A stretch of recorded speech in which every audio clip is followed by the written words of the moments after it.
Alam niyo kasi si Rosella po, ay nagsimula mag-magic sa edad na 8 years old. And, you know, she is one of the country's top female magicians.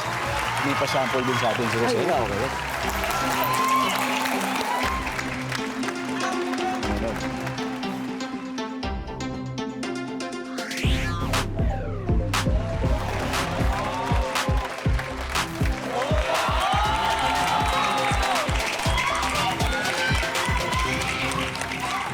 Wow!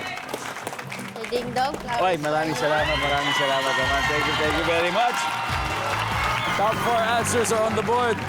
Kanino, saan o paano natututong magluto ang isang tao? Chanel. Pinapanood po yung nanay. Wow. Totoo yan. Nandiyan ba yan? Okay. Pero, Rosella, sino, paano, at kanino natututong magluto ang isang tao? Sa social media. Pwede. Ano na ngayon? Lahat nasa social media Okay. na. Social media.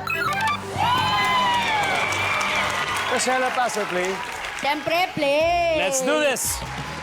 Final round. No coaching, guys. No coaching. James, kanino, saan, o paano natututong magluto ang isang tao? Cookbook, mga recipe. Old school. Old school. Nandiyan ba ang cookbook? Sabang! Oh, kanino, saan, o paano natututong magluto ang isang tao? Sa culinary school. Yes! Yes! Chef! Alright, ang sabi nila ay culinary school. Ang sabi ng survey ay...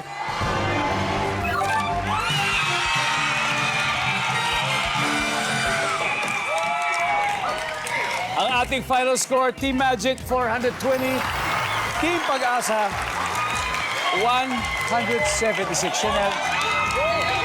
Magaling. Thank you. Benison, thank you. Pare Obet. Thank you po. Guys, palakpakan naman natin sila. Nag-uuwi pa rin po sila ng 50,000 pesos. Alright, Team Magic. Alright, you've just won 100,000 pesos.